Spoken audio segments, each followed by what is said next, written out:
All right, we're recording. Sweet. Who's with us tonight? So we ended yesterday thinking there was going to be a commitment, maybe last night or today, and there still could be today. But anyway, from that, the person that was giving us a lot of good stuff about USC, Latrell Neville, committed to Virginia Tech about a half an hour ago. So kind of tells you like where things are out with another receiver. You know, USC's recruiting Latrell, but he decides today to commit to Virginia Tech. So I learned also USC's got 4 guys that have already verbally committed, so they're just waiting for them to announce. There's going to be at least 4 announcements this month, 4 more announcements this month. So my guess, which is what we do, we just guess, right? Anthony Beavers, Max Gibbs, Kalen Bullock, and I'm going to go with Quaydarius Davis. Okay. That's an interesting prediction, Scott. Those would be my 4. Do you think Latrell pulled the trigger with Vautech because he got wind of somebody else maybe being ahead of him on USC's draft? I think Gary Colbert is very, very honest. Which is the great. Guys he's recruiting. I know Mike Jinks is. I think, I swear. I mean, they do tell guys flat out, where things stand exactly sometimes.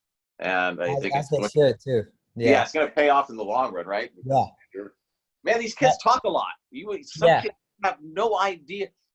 Latrell, for example, we could have been talking shit last night about Malik Thomas, and man, that would have been a bad move. Yeah, I mean, it's the sort of thing I compare it to I don't know, like even free agency and pro sports and things, and just how team management interacts with the players, how organizations treat their players and stuff at the pro level. It's a similar thing where you want to one, you want to set an example with the people you have in your program, and then 2, you want to be sure that you're being transparent, because as you said, Scott, it helps you out in the long run. So so anyway, there's going to be a lot more stuff going on. I think there's maybe there might be more than that this month, but again, we've kind of talked about this every night about the recruiting effort is just gone from maybe a 6 out of 10 to about a 9 out of 10 right now. I mean, I don't know what a 10 out of 10 would be, but they're really doing well, because I know they've established themselves and well with the local kids. So somebody's talking about, we need to recruit the local kids too. Well, they are. There just happens to be this other, you can recruit Lake Michigan, but Jesus, there's probably some good stuff over in Lake Ontario too, right? That was for you, Toronto Trojan. It's going to be interesting this year recruiting wide receivers for the Trojans too, Yeah. because there's not a lot of in-state receiver talent like there's been in past years. Well, I think they also need a certain style receiver. I mean, just to kind of balance the roster. You can't have, 6'4", 210, 215 across the board. You got to have those smaller, shiftier Brown. Yeah, I remember when SC was going on after all those big receivers and having a conversation with Prentice on the staff at the time, and he was telling me that T. Marley liked those long receivers, big guys who could go up and win those 50-50 balls. So I think it's good that the new staff is bringing in a type of balance to kind of have some guys that complement those bigger receivers. Yeah. Brandon, as you said too, if the receiver talent for whatever reason isn't like it is in most years in California, that's where USC building a good reputation in places like Texas really comes in, especially in a year like this where they're stacking the class for 2021 and so on.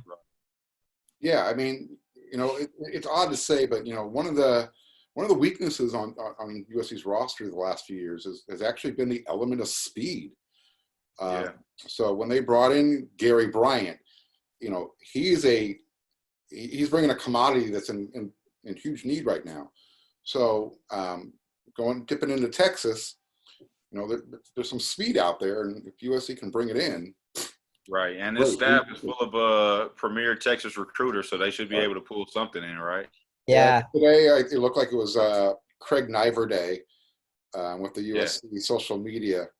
Yeah, I saw that. Yeah, that has to be one of the greatest football quotes I've ever heard this year or any year. Just stick your foot in the ground and go run through somebody's face. Yeah. I've heard football coaches over the years always talk about how if a guy is moving full speed, even if he makes a mistake, I'd rather have him going on full speed making that mistake without hesitation. I think that's where the staff is. They just want to get these guys moving full speed, moving fast, and going out there and not just hitting somebody, but actually tackling something. You know what I mean? Because we got guys who go and hit something, but let's wrap up and tackle them and gang tackle them and bring them down to the ground. Yeah, like I said, it's that Texas element that they brought in from the coaching staff, and I think they're trying to look at it from a recruiting perspective as well. So, pretty good thing. So, if they talk about the receivers, so if they do get a receiver like Quay Davis, Quay is a lot like Juju Smith-Schuster. He's a very physical wide receiver. He's going to be a guy that's, you're certainly going to kind of have his way with certain cornerbacks anyways. Not because he's tall, just because he's strong and he runs these ridiculous routes. You may not have seen, have you guys seen any of Emeka Egbuka from Washington? See, I would consider Emeka, who is a man amongst boys. I mean, there's just no other way to describe it. Yeah. He's one of those rare, but the other night we talked about those rare few who could make the leap from high school, maybe playing professional. Yeah. He's one of those that would be in that conversation. In the last year, he actually did all of that. He looked like a high school football player a year ago. Now he actually does look like he would be, a veteran college player, right? At least. Right. But I want to get back to Quay Davis. I don't see him as a Juju.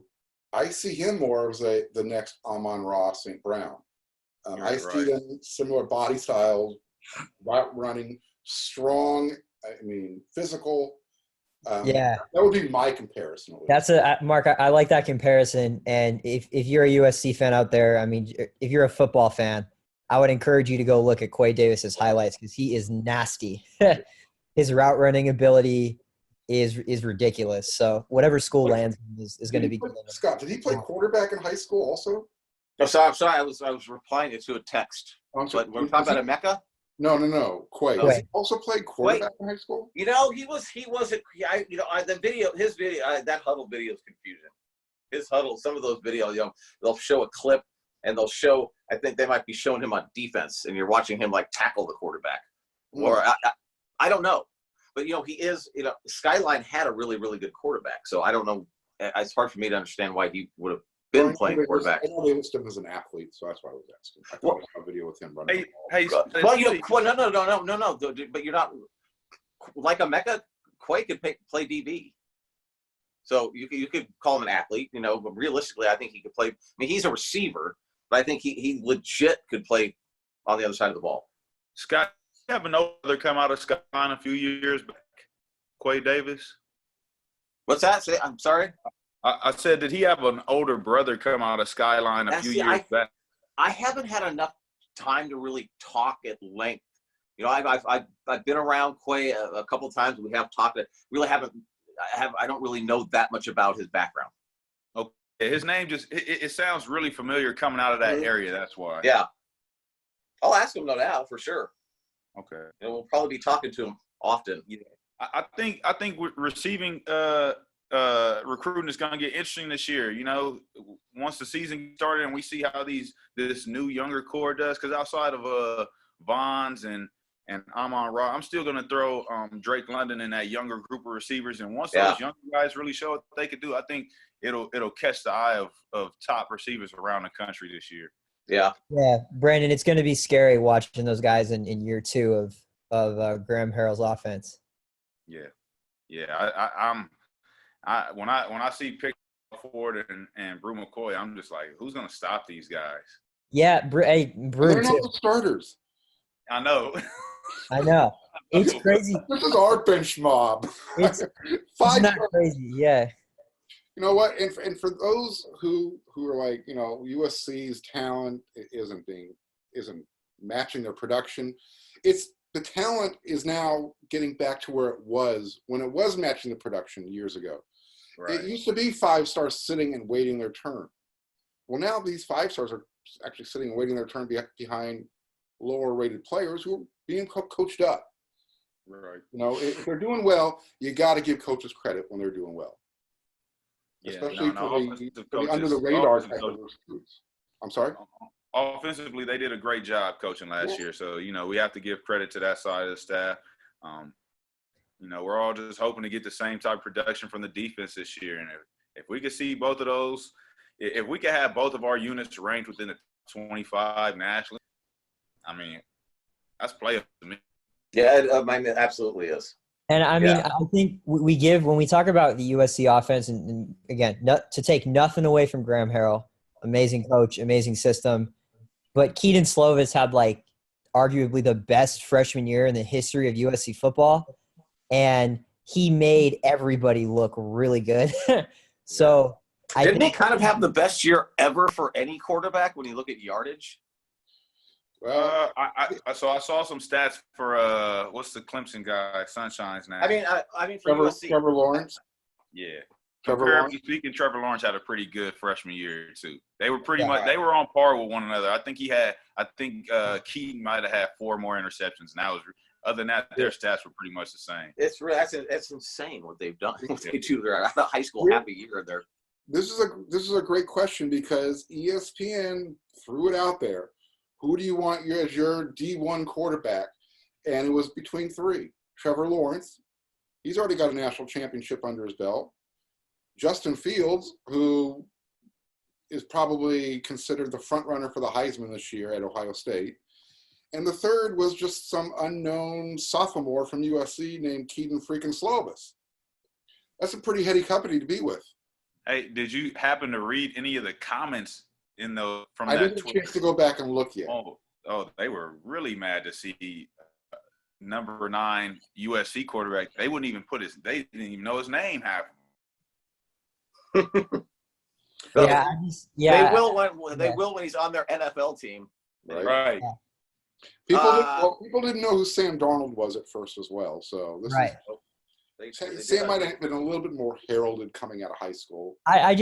It's crazy because he was in Southern California. That's the only reason why. Right. It's crazy because Keaton was so clean, right? Which every USC quarterback really that's gone through the program, it's a bumpy road. Just like Barkley, Palmer, throw out any of them. Well, let's remember Keaton took a few shots last year. So when we say clean, I'm not sure. He got dirty. He got knocked out a couple times. I don't mean like not getting knocked down. I mean like his touchdown. Touchdowns, his yardage, his efficiency. Mainly what I'm talking about is his completion percentage as a freshman. It was 72%. Or you want to round it up, whatever it was. Almost unheard of. He was like every game you were looking at the stat sheet by halftime, and he was 10 for 12, 200 yards. Like, that's crazy, man. Like, yeah. His numbers are pretty insane. Yeah. So I got I get interesting DMs. I don't know how. Apparently, my people find ways to get me DMs on. I shouldn't say where. Go down in the DM, Scott. Huh? I said it goes down in the DMs. But I mean, so the song, Brandon. So hey, Scott, I just noticed the official USC basketball account followed Zaire Williams and Josh Christopher on Instagram, and I'm like, well, gosh, I mean that happens all the time, right? I mean, I would hope they follow them. This guy says they only follow players. There goes the fire engine. This guy says they only follow players. But Down the alarms. But this same kid that sent me this DM, I think is 13 years old. So anyway, take it for what it's worth. Hey, I would think it would be smart for them to follow them, like regardless, like they're trying to land them. Maybe it's a leap of faith. Maybe they're like, yo, we're going to be bold. We only follow players.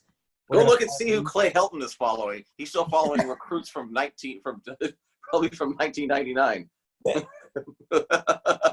People that are like investment bankers and stuff now. Hey, he keeps the window open if they still have eligibility. Well, I'm the one that teed that one up here. That was good, by the way. We should start writing. We may have to start writing these shows, right? Somebody's gonna have to be our Larry David. We'll get there. Yeah, we'll get some comedy writers. Yes. All we need is Josh Vaughn's tweet writing skills. I watched. I Just an actually example. I turned on. I had HBO, and I turned on all those guys. All those guys that do those like Sunday's News and John Oliver, or whatever. All those guys do their shows, and the Fox and all those people. Some of those guys are doing their shows at home, right? So I'm watching this thing, and you watch these shows from these guys doing it at home, like Bill Maher, and I can't stand. But and I'm trying to think, John Oliver. So Bill Maher's doing a show from home, and sometimes he can be funny if he leaves politics out of it, which he never does. But he's not. He's actually a fairly funny dude, right? He smokes weed, and he's not a complete asshole in every aspect of life, but politically, good lord. All right, so anyway, it was actually pretty entertaining. He was able to write a show, and he had nobody, and he would never have known. He was like acting it out like people were in the audience. We'll start doing that when we run out of material. I like your gear, buddy. Yeah, Brandon, flash your gear. Hold on, let me show off my Snuggie. Oh, God. Wow. That was the best part. When you stood up, that was the best. Whoa. Look at those Trojan muscles. Where in the Trojan horse did you find that? Yeah. What? I Why? know. I don't ask questions when I get gifts, man. Okay, so it was gifted to you. Yes. Okay. Awesome. Good So were there clarification. any hot topics today? Because I didn't notice any myself that were that hot. It's hard. It's harder for us too because we see everything on the message board and it's not really hot anymore because we've kind of talked about it a lot. But was there anything going on today? Any more hope that we might have a sports season? Not really. I mean, in terms of like, I guess this was noteworthy for me at least. LeBron took to Instagram to sort of document he was watching Game 7 of the Miami Heat and the Celtics from 2012, and he was sort of like tagging his teammates, and he was watching the game and kind of commenting about it, which I thought was cool. But Yeah. I mean, that was like it's pretty quiet Sunday. It was. It was going to be quiet anyway, but Yeah, I don't know how quiet. I got up pretty darn early this morning to go out. I wanted to run just a couple of errands. I got to Target. I live really close to the Beverly Connection. For those of you who don't know where that is, that's the corner of Beverly and La Cienega. And there's a Target store there, a big one. And to get in, you have to go upstairs or up an escalator. And the line was out the door, going down to the first level. And this was at 8:15 in the morning on a Sunday. So, yeah. It's the outside world is definitely not quiet. There are no quiet. Well, they made the announcement that everybody needs to wear a mask. And now you got people freaking out just because they said everybody should wear a mask whenever they go outside. Yeah, So I mean, people get these visions of anytime they're taking a deep breath that they're swallowing some fucking germ. meanwhile, those people wearing those masks are constantly. Right. It's like, yeah, whatever. Another thing, I see people on social media, Trojan fans, passionate Trojan fans, who are literally whining about not seeing people wearing a mask. And look, I'm mad too because all them people got all the masks, so I can't get none. I got one from my neighbor. We have to wear one in our hallway or our lobby. my Trojan bandana. Yeah, there you go. I'm gonna have somebody make one for me. on a non-coronavirus related note, something else that happened today that I thought was kind of funny.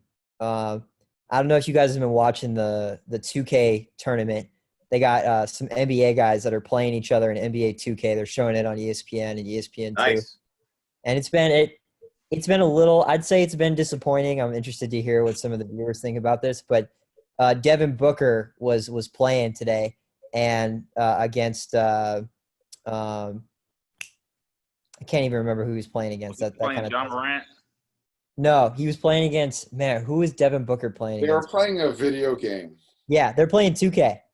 Here, let me tell you who he was playing against. Um, My interest level is already weaning, so you better come up with this I name know. quickly. I know. I just saw it too. I'm blanking out. Anyways, that doesn't matter. Michael Porter Jr., who plays on the Denver Nuggets. Okay, so you can pick your own team, right? And Michael Porter sort of made a comment, and Devin Booker laughed off the idea of playing with the Phoenix Suns on 2K, like his own team, because they're so bad. Yes. I thought it was really funny. He's like, I'm not playing with like, oh man, it's funny. Yeah, let's hope that season resumes really soon so we can go explain that one in the locker room, right? I have a weird feeling Devin Booker has a chance of becoming the next Phoenix Sun turned LA Laker if things fall into place in a couple years. Couple of years. That's all I I'm can saying. definitely see. So him like move who on. down the road who when LeBron's gone and in '80s been a Laker for a few years, who like is there a target that people have in mind that like the Lakers need to go after? Yeah, Not Bronny the- Jr. Yeah, Bron. I'm good with that. I'm all right with that. There isn't a guy right now that people are like sort of every couple years there's a guy that's labeled as like the Laker guy. There isn't that guy out there right now. Yeah. Some really like kind of like I don't know. I'd never heard of it. Some Laker website came out with a report the other day. It was actually April 1st, April Fool's Day, that said Damian Lillard was unhappy with Portland and that he wanted to come to the Lakers. And Damian Lillard quoted the tweet and basically said April Fools, like, haha, like, this isn't true kind of thing. And Darn. he's a guy that sort of talked about potentially, but there's nothing substantial there. I mean, All right. Do you I think? don't know. Do you think Giannis can play with Anthony Davis? Can they? That's can who they I was gonna coexist- say. I think the Lakers are gonna go after. Can they coexist though on the same roster? They Why would not? have to totally change the makeup of the team. What do you think, Brandon? I could see them playing a similar role that LeBron and AD play. Obviously, Giannis isn't the shooter that LeBron is. That LeBron is a great shooter, but Giannis is kind of subpar now. But I mean, you stretch the court. You got all that length out. What the Lakers is playing with now, big length on the court. So why couldn't it work? Yeah, I mean, I think like I don't know. They would have to. I don't even know how you construct a team around that. Like, it would be fascinating to watch. And if they did, You're land talking on- about having two league MVP type of players on your team in their prime at the same Yeah. time. Yeah. That's a rough mix. They want the And the ball. organization They're can playing for contract money. They're playing for their, not just their contract. They're playing for their treasure chest money, the rest of their life and their families that aren't even born yet money. Look, unless the Bucks just like can't compete, which that doesn't look like that's going to be a problem. They look like they're going to be contenders for the next couple of years at least. I don't see him leaving the Bucks. I just don't. Yeah, well, I just don't know if Milwaukee has that marketing appeal that LA does. I mean, how much cheese and dairy can you push? But Giannis isn't that kind of guy. Yeah, I don't know, man. Giannis could be an LA guy, really. I'll say this: being in Milwaukee, he's gonna get to the finals every year in the East. Is Yeah. he gonna win them? No. And if he doesn't win them, he's gonna be forced to come join somebody on the West if he wants to get a ring. Yeah. The Lakers. Milwaukee's a different place. It's tiny town. I mean, look, I'll Got say good beer and good cheese, like you said. So once you try them all, it's time to move on. It's acid. to all the Laker daydreamers, I would say Yeah, that bro. Oh, jeez. Hold Oh, on. see, that's why you're taking the. We got One breaking second news. here. We Breaking want to news. say, hey, Blake, what if Giannis was coming to the Clippers? Blake said, yeah, dude, we can make this. no. Hey, I'm not a. Hey, I'm neutral, man. I don't take sides here. All I'm saying is, Laker people that think that Giannis could be a Laker. Kostas is I think one of his little brothers is on Lakers, and Giannis has repeatedly said that he'd love to play with his brothers. Giannis's other brother is currently on the Bucks, and then he has another brother that's currently in high school. So if the Lakers can get the other Antetokounmpo brother, and they got two of them, and the Bucks only got one, I'm sure the James and the Wades of the world can figure out a way to get them into Sierra Canyon or something like that. So, man, that's all Sierra Canyon needs is the youngest Antetokounmpo brother. You know what? When you're a school like this and you have that kind of money floating around, that's why you're always competing. The new school to watch coming up, when schools are open again, St. Bernard's in LA. Really? Yeah, they got a new money person behind them now, so you'll see a lot of talent, an influx of talent going there. Interesting. All right, I sent a link to our good friend from St. John Bosco, Maximus Gibbs. So we'll see if he can figure out how to make this work. We'll talk to one of our favorite offensive linemen. Is our screen big enough for Max? Maybe not. We're going to find out. We might have to go to full screen mode just for him. Max, we've talked about Max, I think, even on one of our shows. He's one of those kids that, we remember back in the day. And, you need to tell he was extremely big for, 8th grade. This kid was enormous. You need to tell that story. Yeah, so. Wasn't he like 4 pounds in the 8th grade or something like that? I'm not, it might have been something like that, yes. Because I remember going into Bosco, he was a really big kid, and one of their big goals was to get him into shape, and they've done a pretty good job. It wasn't a healthy look. He has what he has done over the last 3 years should be an inspiration to anybody, really. I mean, it's his focus is incredible now. And he's in fantastic shape. He's a great kid. Now his football skills, and he's in shape. Football skills, and a great kid. And he's one of my favorite kids. So hopefully he's able to join us. I sent him a link. He said he could do it, but you never know. If he doesn't have, it's hard to believe that he wouldn't have Zoom. I think all these schools are doing their classes. Yeah. Well, some of them kind of backed off a little bit after the Zoom hacking incident. But I didn't know there was one. Yeah, what was that, Brandon? A couple of Zooms conferences got hijacked. Oh yeah, I did hear about that. I did hear about that. I wish I could accidentally give somebody from USC this thing and say, "Oh, my bad." Well, I did reach out to someone who's got some contact with some former players. The request has been made on the board. Can we get some former alums and players to come on? Yeah. All right. So the seed's been planted, guys. We'll see what happens. We'll go. We'll definitely going to be using former players. That's for darn sure. Darius Rogers has got to be one of the first on our list. So we can talk about his YouTube. Boy. What's that? I said Big D Raj from Carson. Yeah. He's starting his own YouTube channel, right? Or what was that thing that you were tweeting, Scott? Yeah, that's what he started a YouTube channel, right? I'm not sure, what it's going to be about, but a lot of times these guys do this stuff, and it's actually fairly entertaining. So while we're waiting, and we'll kind of zigzag back to the whole COVID situation, the provost sent out a letter talking about the financial situation. I'm going to read you a little blurb because it's a little sobering, and USC will definitely survive the financial crisis. However, when you hear this part of it, you can hear they are actually like kind of subtly asking for money because there are going to be bills to pay. So with that said, despite our resilience and liquidity, the magnitude of the shock will be significant.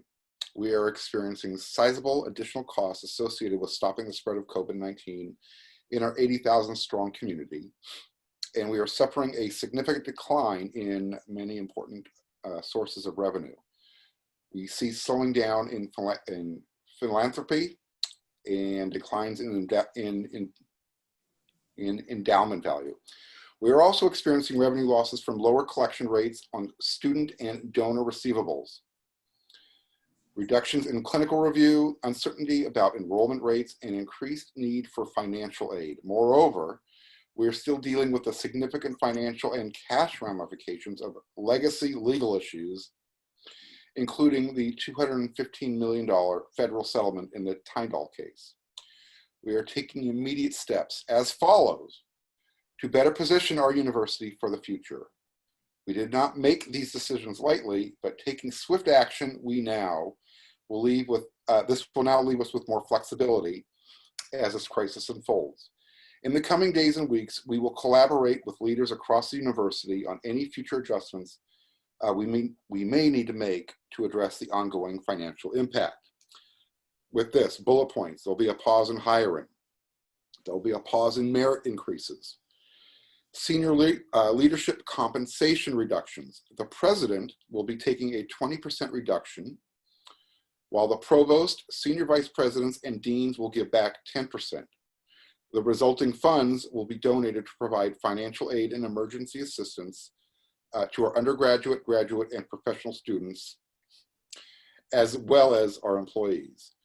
There's going to be a pause on travel, pause on discretionary spending, which basically means on recruiting, pause on capital projects.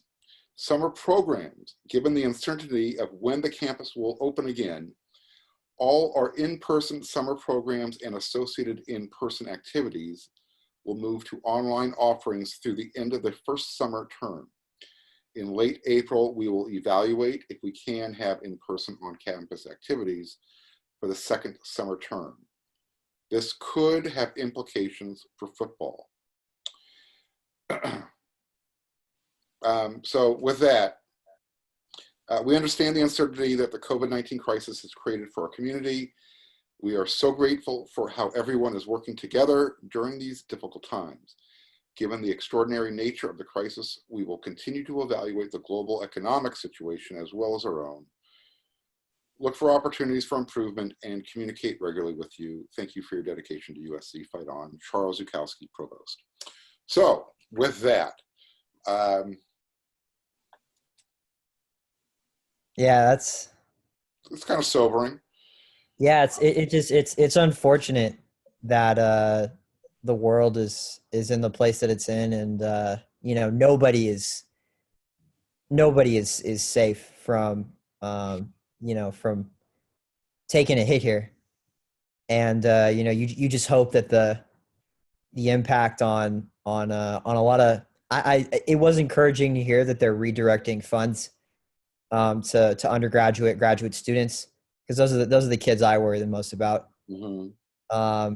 You know, and kids that are in a lot of debt, kids that, you know, commit to USC and you know, are expecting a certain amount of aid. So on that note, because I don't disagree with you at all. Yeah. Should they have been out forking out almost $9 million for a new crib for the president right now? Couldn't they have waited? I mean, why wait? At least wait till the other place, Palatial Palace, is sold. Maybe they got a really good deal. I don't know. Hey, I've got to throw something out there. You know, so this is funny to me. This might not be funny to anybody, but not what I just said.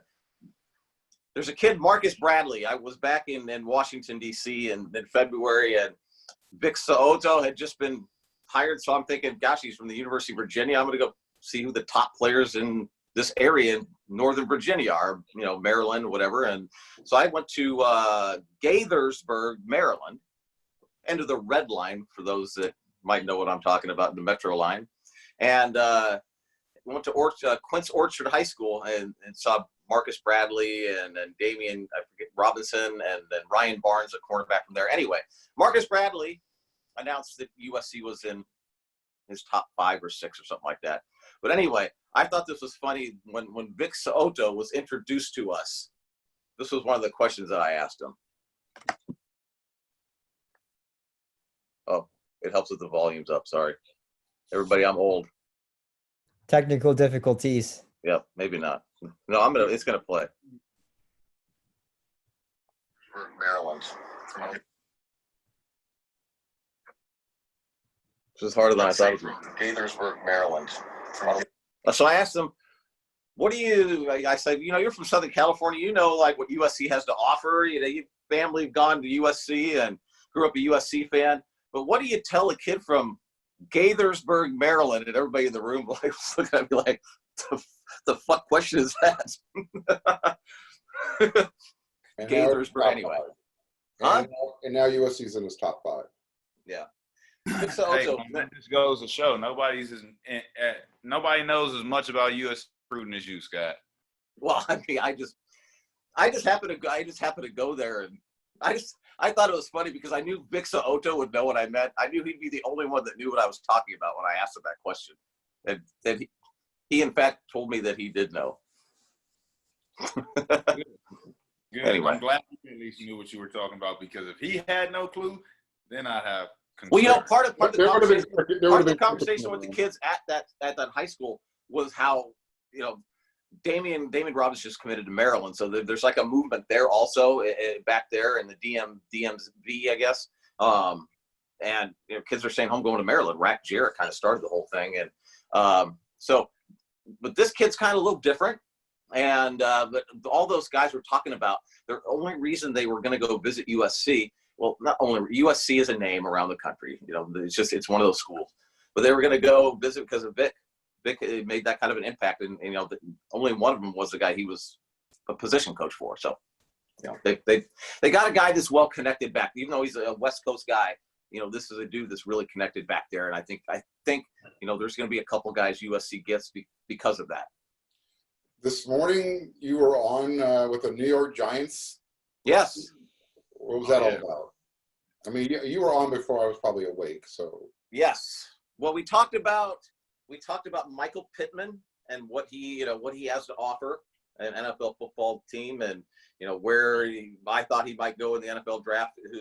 I'm certainly not the guy that people should pay for advice for that kind of stuff. But who are you talking to? Who were you talking to? I was talking to the NewYorkGiants.com, and John Schmeelk is his name. He's the guy that handles their daily radio show. Okay. So it's NewYorkGiants.com. It's Giants.com. Anyway, I was on last year, the year before. We were talking about Rojo the first time I was on with those guys. So, one thing that's happened is little by little when I've gotten on with certain people, like I'm kind of the go-to guy for XM Sirius Radio.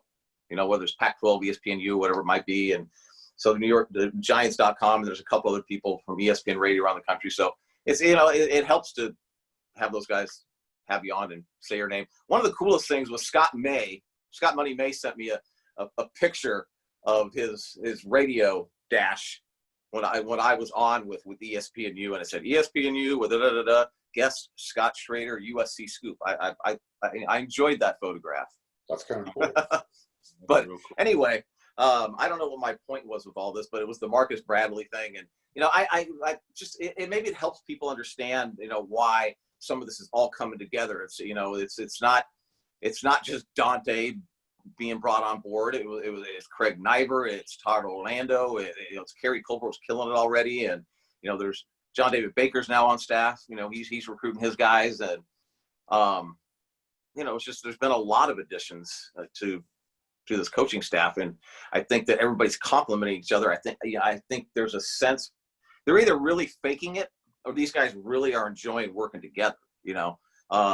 And I'm not saying the guys didn't enjoy working together last year or the year before, but you feel it this year, and I think that's good for the kids to see that too. They're recruiting, so they're doing a really good job.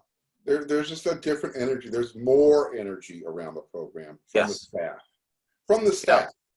Like I said, we've gone from from more of an NFL type of style to a more of a college, high school, rah-rah style, whatever you want to call it. Yes, right. The style I told them they should have been doing 2 years ago because Oregon was doing it. Oregon, Mario Cristobal came in there and he knew exactly what needed to be done to get Oregon cooking with recruiting, and it couldn't have happened at a better time because USC was taking a nap. The only way I can put it, and they just came in and swooped in, and USC was like, that was one of those things where USC didn't know what the hell hit them. So now USC's sitting back harder, I think. You've got a good staff. You've got we'll keep talking about the staff over and over and over again. you've got leadership in the athletic department, and so that's just permeates the entire athletic program. Not only do you have leadership, but you have guys that care a lot, Yeah. and it's infectious. Yes. Question, because Scott, you kind of brought it up. Yeah. Is Oregon a destination place, or is it a launching board to a better place? Yeah, it's a fair question. It's a fair question to ask with kids on all the schools are choosing. With some of them, but I think Oregon is that cool place to go, and you've got these facilities that are exceptional. But I mean, come on, you got to give credit where credit's due, whether it's the destination or not. No. I'm sorry. I mean, from a coach, is Mario Cristobal? For him, that will not be his final. No, that will not be where he ends his coaching career. Like Chip Kelly, that wasn't his final stop. Yeah. So that's where my question was going, is because Oregon likes to think that they are part of the elite. They're part of everybody else now. They get to be part of the discussion with USC and Ohio State and Alabama. Even when USC is down, USC is always going to be a part of that discussion with the Texas and the Oklahomas of the world. I want everybody to see my O. Oregon, they believe they should be a part of that discussion. So that's tonight's discussion question from me. In the Pac-12, is it still just USC, or has Oregon solidified themselves to be part of the? It is definitely not just USC. I mean, Oregon has been kicking butt for quite a long time now. So Mario Cristobal has no desire to go coach in the SEC or at University of Miami if they ever came calling. Oh, I think he does, but I don't think that Oregon's success hinges upon. So what makes them any different than Washington State or Washington? Because of the guys they're putting into the NFL and the Rose Bowls they're winning. Mm-hmm. Financial backing they have. Yeah. Obviously, we could dumb it all the way down to recruiting. Because Oregon can get players Washington State can't. That's one reason why they're not Washington State. Again, I'm talking about just from the coaches. I'm not talking about. I know, but in the end, that really doesn't matter. Whether coaches stay or not. Right. Oregon has been good long enough now to where it's an attractive coach, a place for for at least a really good coach. And I think maybe they didn't make the greatest hire in Taggart, but that was that's where Oregon's kind of at. Maybe. That's the kind of guy they can hire. I don't think Oregon cannot go out and hire Urban Meyer. Absolutely 100% no chance in hell. What is their threshold? What is their bar? Where is it? James Franklin? Are we still too low, too high? Could they do better than that? Would James Franklin leave Penn State to go coach at Oregon? I think is the question you want answered. No way. In my opinion, no. Okay. Yeah, no way. Right. There's one school on the West Coast that he would leave Penn State for. I can see a big name coach going to Oregon, see the resources available, and maybe they'll say, you know what, they've been doing a good job giving away free shit to kids, getting them to come up here. But let's get in here and make this a real program. You imagine, I know Saban has a lot of backing in Alabama. You imagine what he would do with Phil Knight behind fully. Yes. Well, speaking I can of, understand why it's attractive for a big name coach. I'm not saying they're going to get one. I can see why it will be attractive for a big name coach. Yeah. When I say Willie Taggart is like as good as they're going to do, I don't mean he didn't work out obviously, but that was considered a really good hire, was it not? No, it was not when they got him. In my opinion, I think they got bailed out when he did for Florida State. Right. Well, I mean, they did. They obviously did, but they saw him at the next team. Oregon can definitely hire. I mean, Oregon has the ability to go out and but Oregon is not a destination for Urban Meyer, Nick Saban, those kind of coaches. They looked at Willie Taggart as the next T. Martin type of, he's an ace recruiter type of person. All right. From that perspective. Yeah. So there's a lot that goes into it. And I think that Oregon has put themselves in some discussions, and there are other discussions that they're just not part of, like sort of that coaching discussion. I mean, that in terms of a guy like Nick Saban going there, yeah. Well, see, I come from my thinking is this way, and I know it pisses off other fans in the Pac-12, but I mean the bottom line, and we've used this analogy before with, let's say, Oaks Christian in the high school level. If Oaks Christian wants to go compete with Botterday and St. John Bosco for state championships, they can. Okay, so USC is like that with US. The other programs in the Pac-12 have an opportunity to be better than USC. The way it should be, USC can't be, let's say that you have a 10-year period, USC, no matter how much they're funding the program, they cannot possibly, win every year and be better than everybody every single year. But USC, if they're funding the football program properly and all in, like Alabama, Clemson, Ohio State, and those places, USC should win the Pac-12 8 out of 10 years. I mean, at least 7 out of 10 years, Yeah. right? Yeah. 8 out of 10. No doubt. There's nobody in the Pac-12 that could compete with USC if USC became a football school at the level that Alabama and Ohio State was. And I'm not, I don't think they will, nor do I think they have to. But if they can just get, to that point, because your location in Southern California, you don't have to have those extra 14 analysts, on your staff. But anyway, that's just my opinion. I just think, USC is like that. If USC wanted to take control over their own destiny, which I think that's the direction they're going. USC, now it won't be because they hired Pete Carroll and you have just this unbelievable coach that comes in and saves you. With this administration, now USC does become a location to where you're not losing out on Mike Bellotti. Mike Bellotti's not turning you down. Does that make any sense? That's where USC was, because I don't think people had faith in who was running the athletic department of USC. That was going to be my point to that, Scott, was you had to look at our administration and athletic department. Who want to come work for those guys? So now we're seeing some changes going on in that area, positive changes.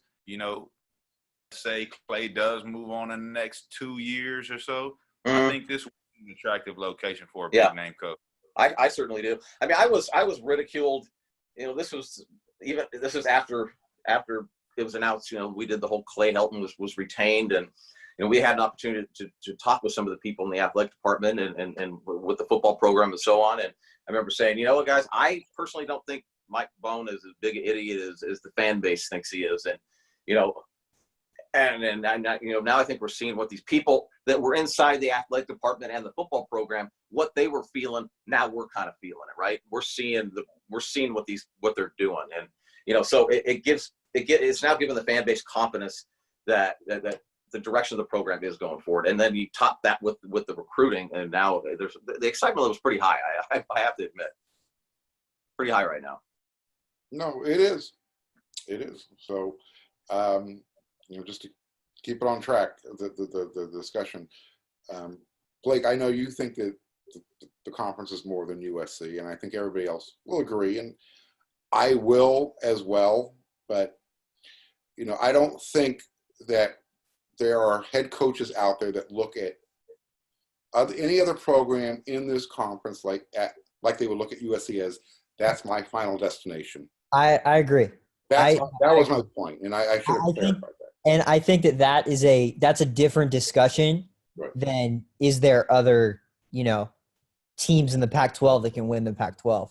But in terms of a final destination, and I mean, I honestly think we're at the point now, just the way college basketball is, the NBA is, the way college football is, the NFL is.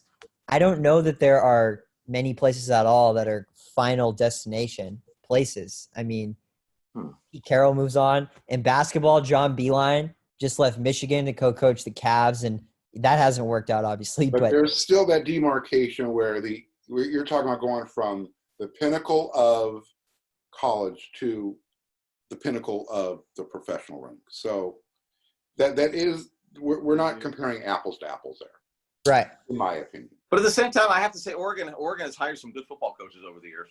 Yeah, they have. It's about, I think what it comes down to, and coaching is part of this, but it's about building that culture within your program.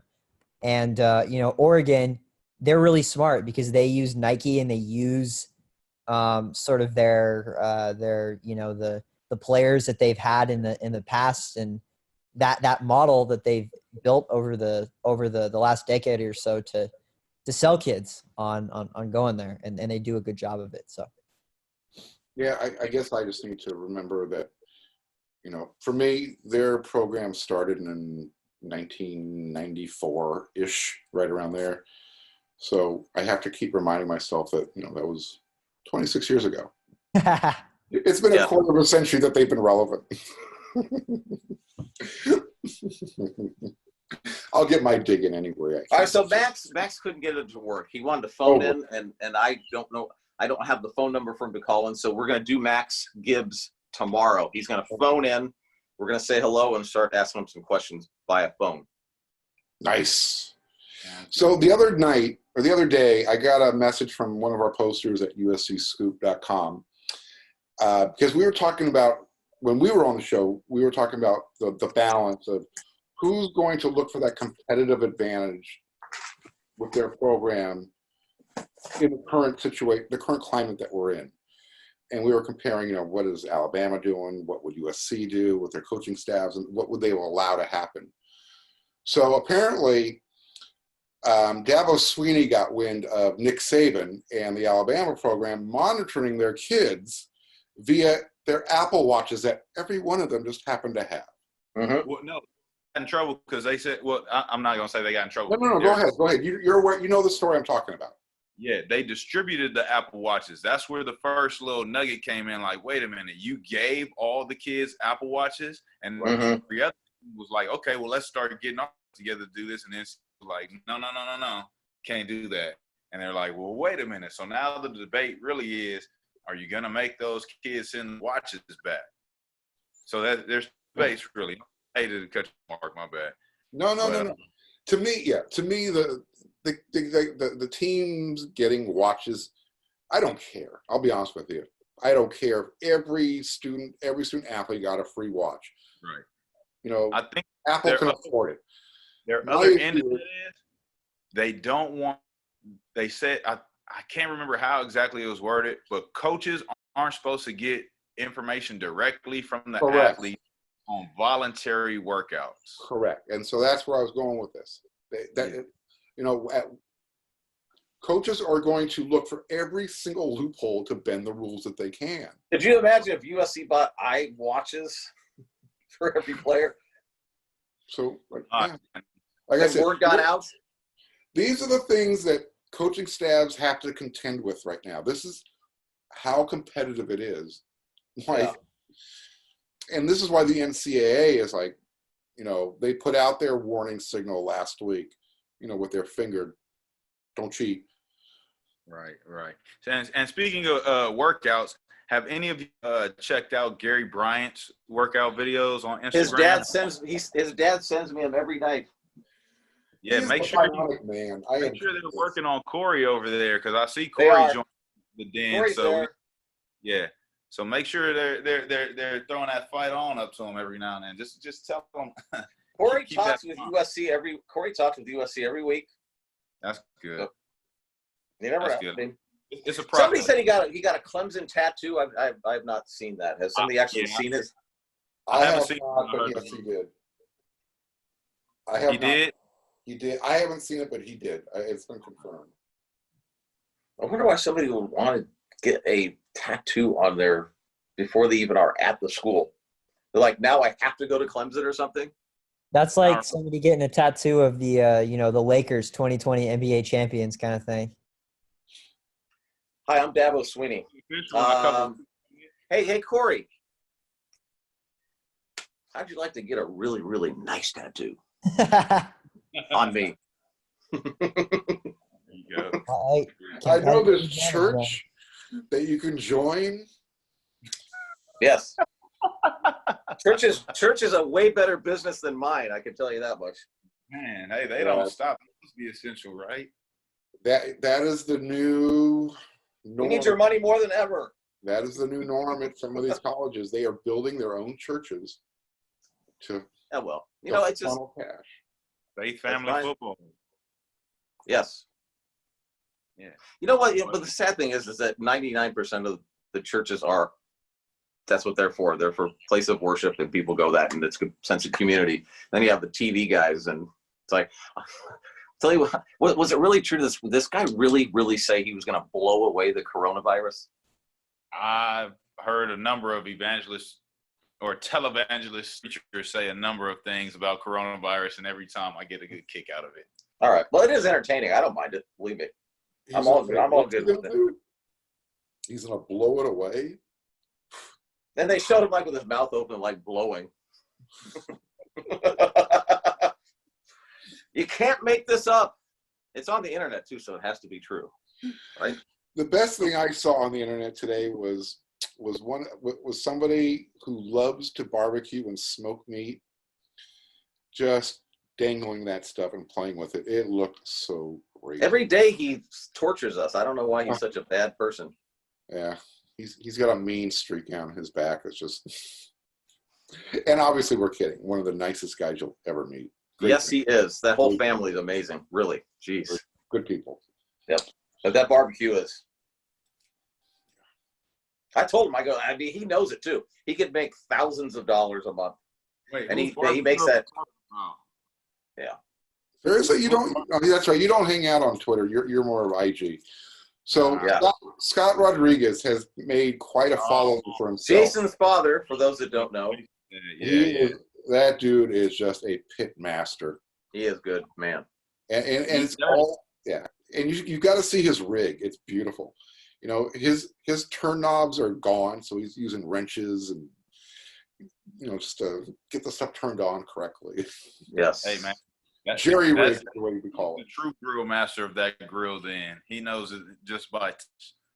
No dial. Did you guys see that guy that was cooking? That there's actually this smoker that was big enough to put a camel in. He was smoking a camel. Like, I think it was DeGabriel Floyd put it on Twitter, and he's like, "Really? This is what we're doing now? We're in the United States of America. We're going to allow smoked camel because there's not enough chicken or other stuff apparently." I don't know anything Filtered about or smoked unfiltered? camel, man. That's- Yeah.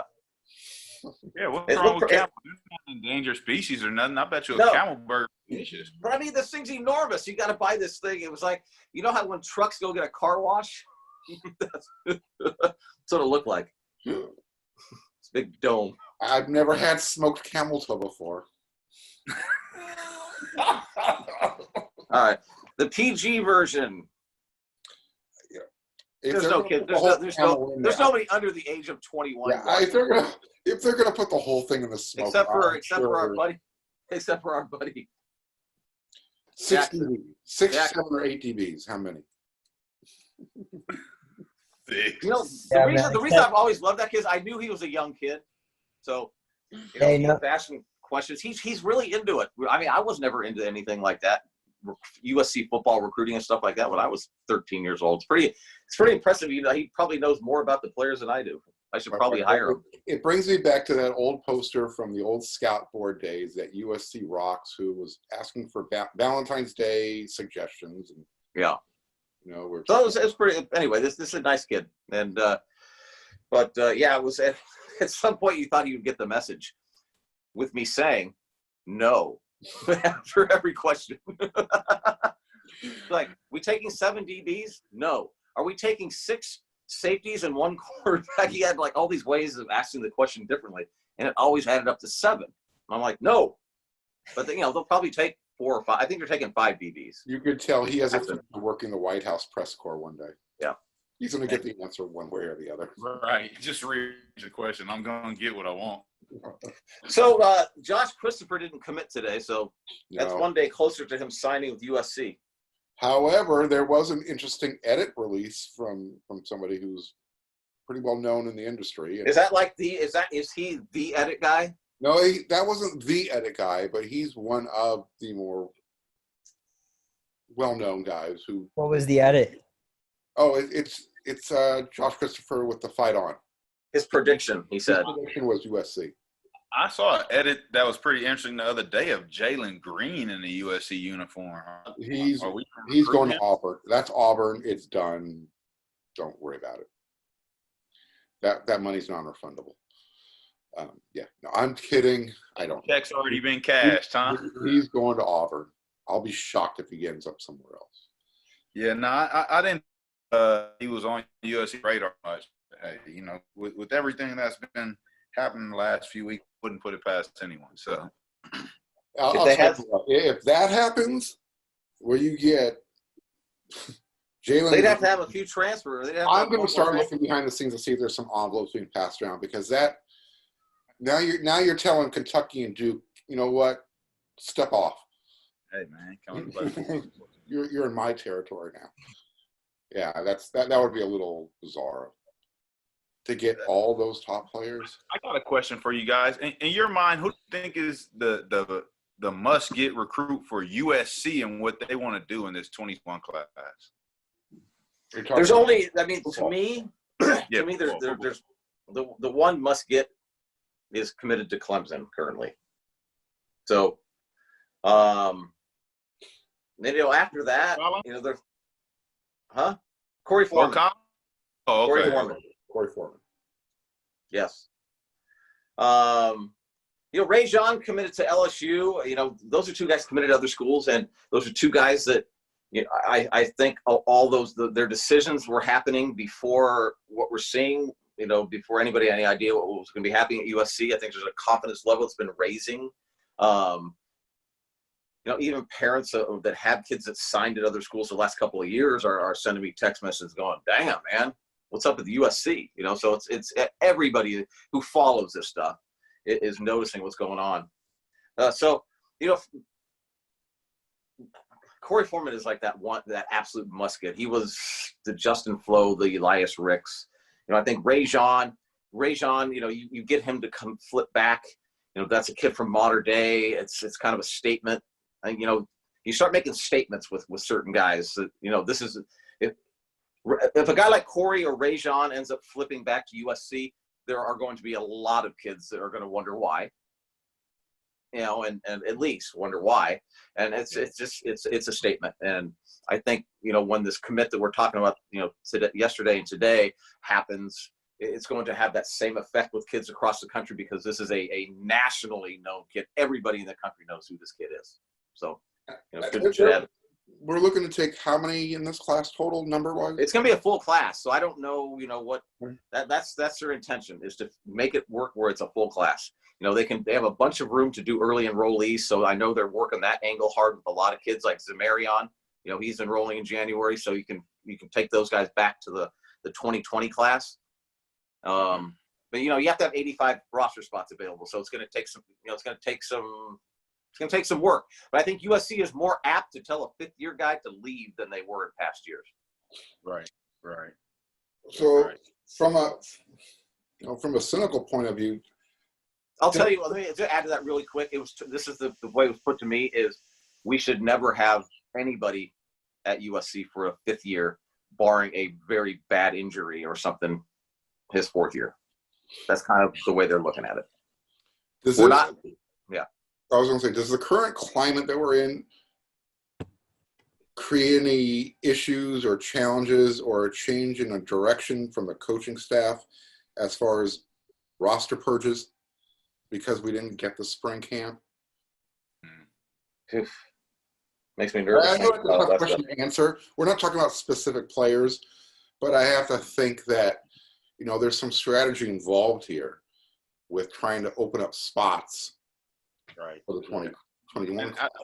I think that's one thing I didn't even take into consideration. What are these kids in the training supposed to do right now if they can't even talk to schools, Exactly. And that goes along with what you said. You create space. If you can't just tell a kid, hey, it's time for you to move on. And where are they going? Well, I don't Not have right now. anywhere to Can't. Yeah. Can't do it now. Yeah. So it's definitely, like I said, that's why I'm asking this question. There's a strategy involved here, and man, I mean, I think they have a really good approach to how they're doing this as well. I think that they know they don't have that many spots, and when the time comes, they have a plan in place to make it work. And if the circumstances have changed from a month ago, they're going to have to roll with. They're going to have to approach this differently. Maybe somebody that was going to come in July or something like that. Maybe there's no room now. I don't know. Well, about a month and a half, 2 months ago, Scott and I we bumped into a player, and God, I feel for that young man right now who is in the portal, and God, where's he going? He has to make a decision, and I'm sure he's got there's a couple of opportunities there for him to jump onto, but can he right now? Yeah. You guys, like you were saying, Brandon, this guy's in the portal right now. Yeah. Who are literally in the portal and nowhere to go. They are in portal limbo right now. So it'll definitely get interesting. Hopefully things get opened up soon, at least maybe even for like isolated. If somebody's been in quarantine for the last 3 months, why can't we start letting some of these kids visit campus? I don't know. I don't know limit star.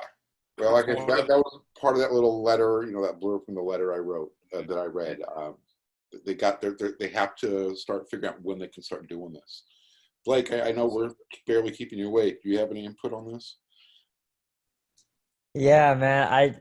I think that, like Scott said, that the program is handling it sort of as best as they can.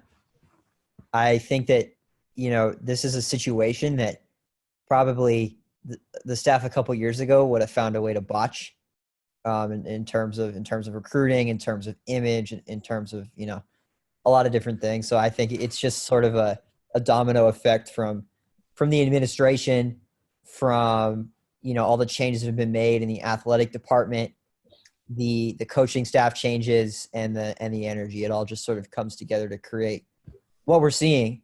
And you're not seeing that from, I don't really think as much from any other Pac-12 school.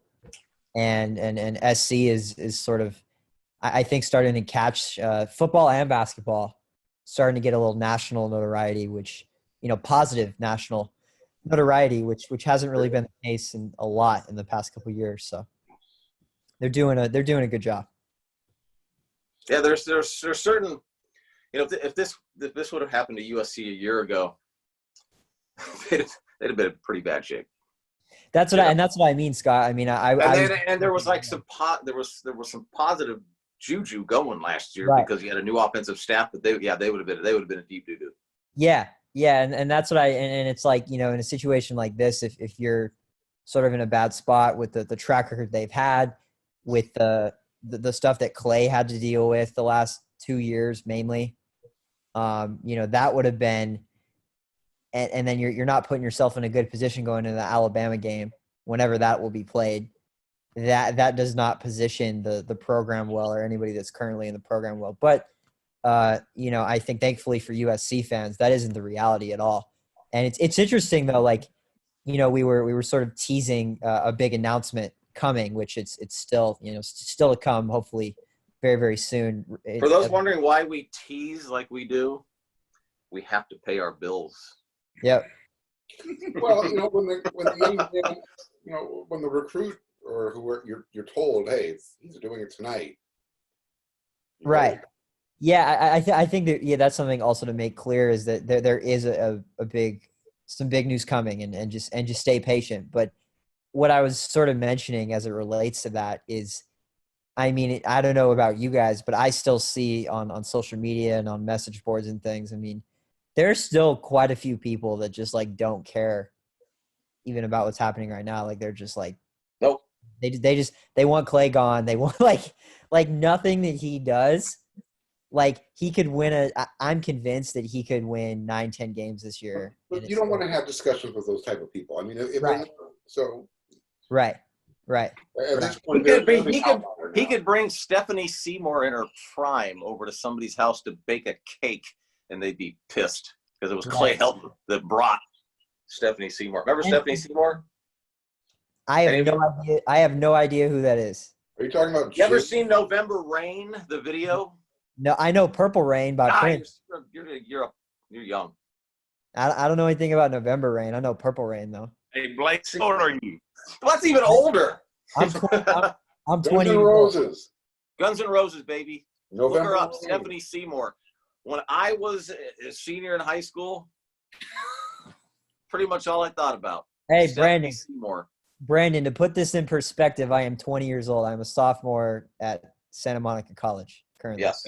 And we don't even know when Have you Scott heard- was have you heard of Bo graduating Derek? high school, so you probably weren't even a thought yet, Blake. Nah, man, I wasn't a thought till 99. Damn, at least you were born in that century. It's hard for me. It's still hard for me to grasp people that were born. It's like birthday 2000. Damn. Yeah.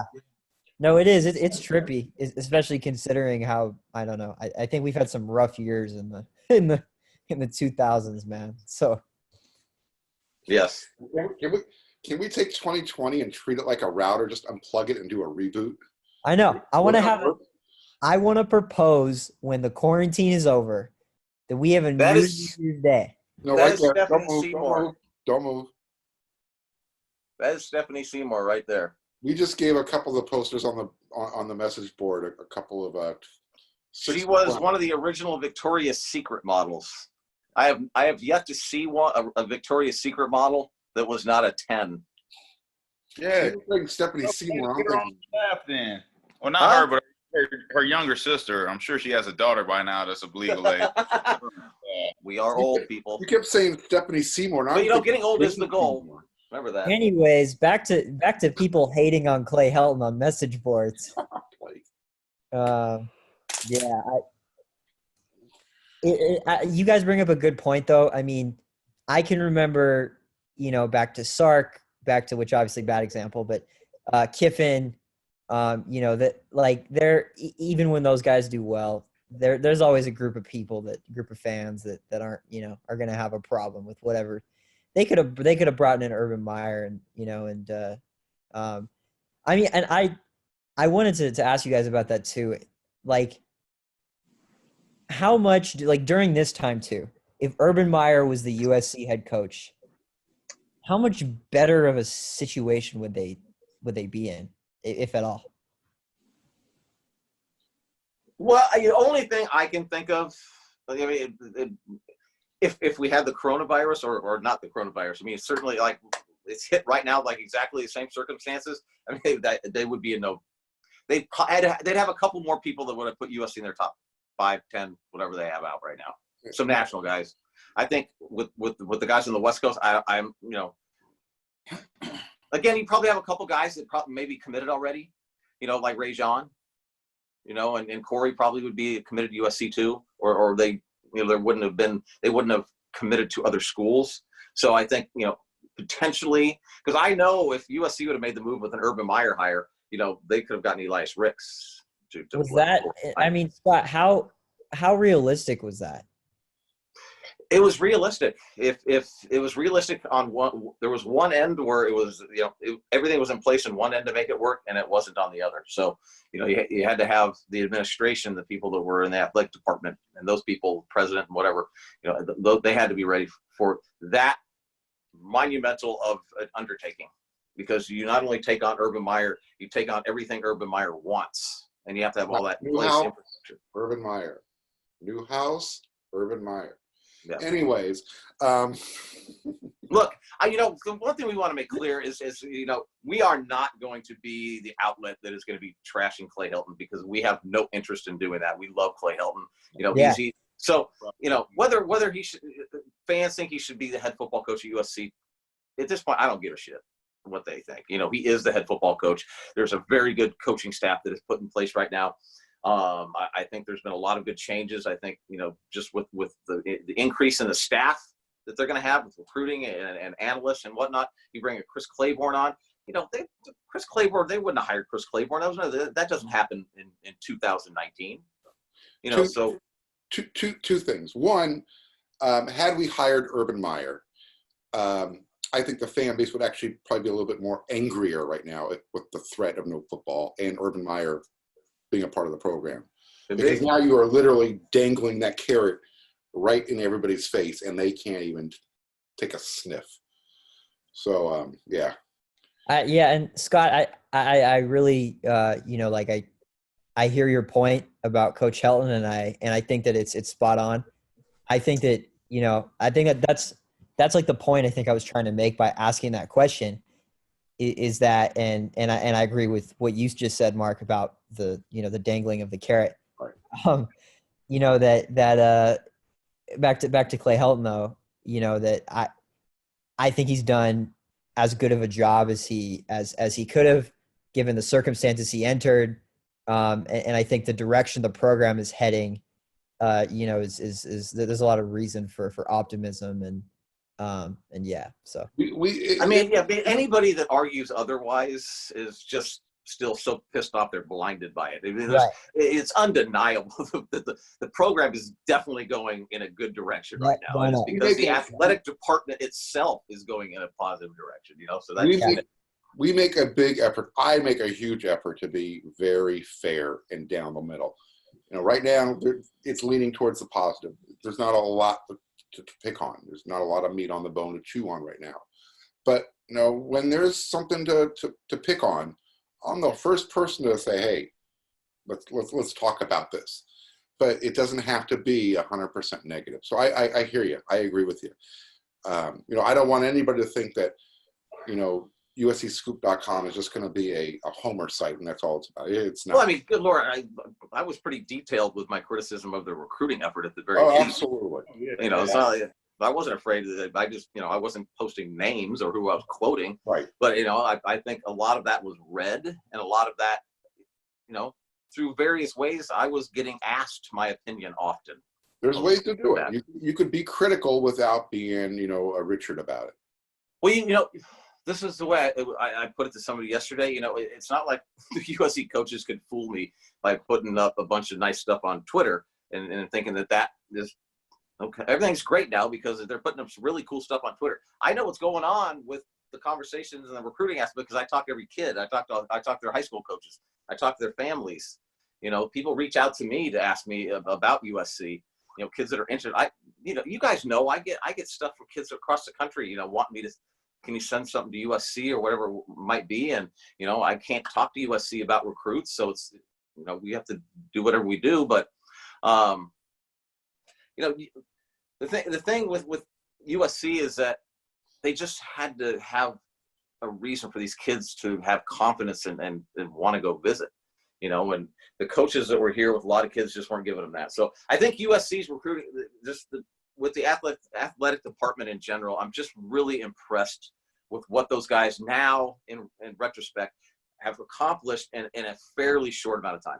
Right. I was going to say, too, it's easy to forget how, you know, that Iowa loss and sort of the feeling I think a lot of people had about the football program was in December, you know, and we're in April. It's not like that was a year ago. Even it feels like that because of how, you know, long every day feels right now.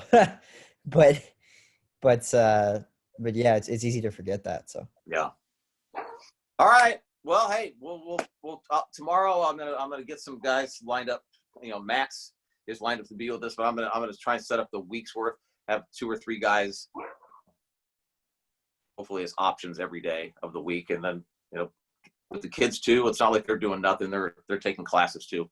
Like tonight, I was going to have on Sierra Wright was writing a paper, and somebody else is writing an essay, and Max Gibbs doesn't know how to use Zoom yet, so we're going to teach him how. Yeah, We'll catch some kids on spring break this week too, Scott. All right. Yeah. All right, guys. Thanks, guys. See you tomorrow. all right, good talk. Take Yep. care. Right on.